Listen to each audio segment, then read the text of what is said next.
নমস্কার, এই মুহূর্তে নিউজ 18 বাংলার স্টুডিওয়ে আমি অয়ন। ভেবেছিলেন পার পেয়ে যাবেন, পুলিশের গাড়িতে, পুলিশ সাঁটালো স্টিকার লাগানো গাড়িতে এই বরানগরের ত্রাস শঙ্কর রাউত চলে গেলেন দেখুন, এবং তারপরে গ্রেফতার হলেন। ভয়ঙ্কর ত্রাস বরানগরের। আর এই বরানগরের ত্রাস, তাদেরকে যখন থানা থেকে বের করা হলো তখন ক্ষোভ ফেটে পড়ল, মহিলারা ক্ষোভে ফেটে পড়লেন, চড়ও খেলেন বেশ কয়েকজন। পালা বদলে বাঘ থেকে বিড়াল, শঙ্করের দলবল, ধৃত শঙ্কর রাউতের ঘনিষ্ঠদের চড় মহিলাদের। ওরে বাবা, মুখোশ পড়ে আছে।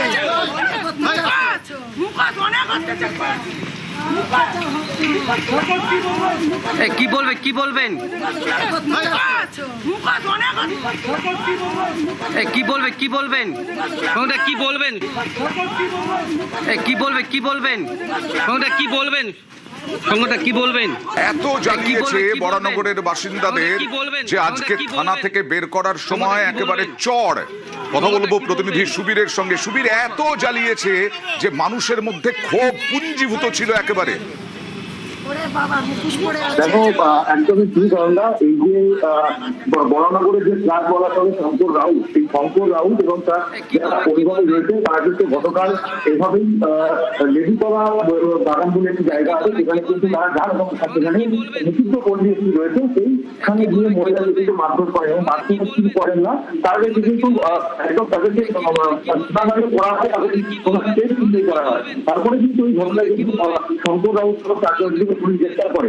তখন আজকে শঙ্কর রাউত এবং তার অনুগামীদের যখন থানা থেকে বের করে নিয়ে কোর্টের উদ্দেশ্যে নিয়ে যাওয়া হচ্ছে, তখন কিন্তু মহিলারা সেখানে বিক্ষোভ দেখায় এবং সে জায়গা থেকে শঙ্কর রাউতের যারা অনুগামী রয়েছেন অর্পণ দত্ত এবং দেবাশিস দাস, তাদেরকে কিন্তু মারধর করা হয় এবং তাদেরকে যখন মুখে মুখোশ করে নিয়ে যাওয়া হচ্ছে, তাদের কিন্তু মুখোশ থেকে খাওয়ার সামনে ফেলে দেওয়া হয় এবং সমস্যা পুলিশের সামনে কিন্তু হয় এবং ঘটনার কেন্দ্র করে কিন্তু চাঞ্চল্য তৈরি হয় এবং যে সমস্ত মহিলাদের মারধর করে সেই সমস্ত মহিলাকে খাওয়ার সামনেই বিক্ষোভ দেখাতে শুরু করে। একদম আসবো তোমার কাছে আসবো, কারণ এই শঙ্কর রাউতকেই বারবার দেখা গেছে প্রার্থী, তৃণমূল প্রার্থী সায়ন্তিকা বন্দ্যোপাধ্যায়ের সবসময় সঙ্গে সঙ্গে, এবং এই শঙ্কর রাউতের বিরুদ্ধে বিরাট অভিযোগ রয়েছে।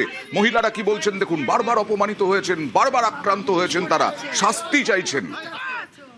বছরে ওনার দুবার রক্ত পরীক্ষা, জোর জুলুম দিতেই হবে, নাহলে 1000 টাকা করে লাগবে, না হলে ঘরে তালা দিয়ে দেবো, থাকতে দেবো না, টর্চারিং, ছেলেরা হুমকি ধুমকি, তারপরেও অত্যাচার। এখনো ওদের আমরা চাই, ওদের কঠোর শাস্তি চাই, আর কিচ্ছু চাই না।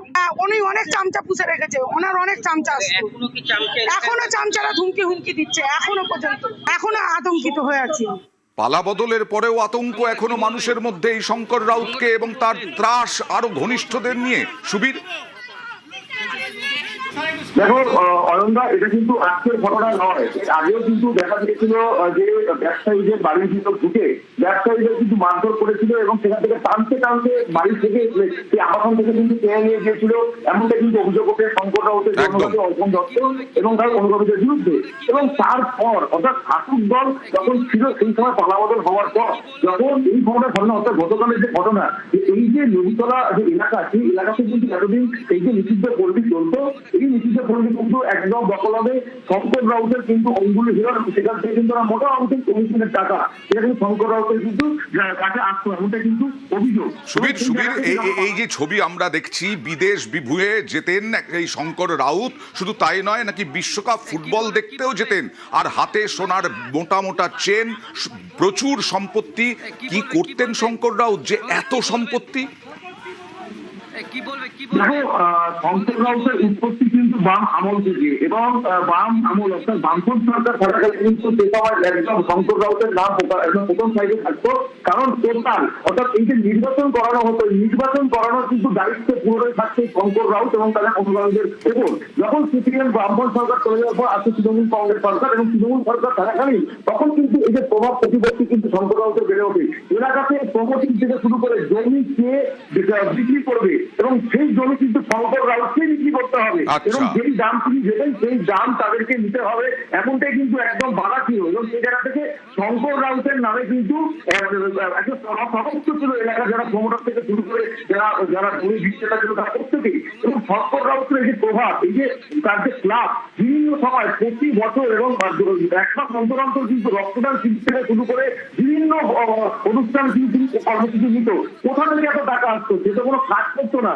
এই যে গোটা বরানগর বিধানসভা অঞ্চল জুড়ে এই যে প্রগতির যে ব্যবসা থেকে শুরু করে এই যে তোলাবাটি, এই সমস্ত কিছু কিন্তু একেবারে একচ্ছত্র আধিপত্য ত্রাস হয়ে উঠেছিল এই শঙ্কর রাউত, এমনকি শেষমেশ থাকতে না পেরে এত জ্বালিয়েছে মহিলাদের, পুরুষদের, ওই পাড়ায়, ওই এলাকায়, বরানগরে চড় খেতে হলো।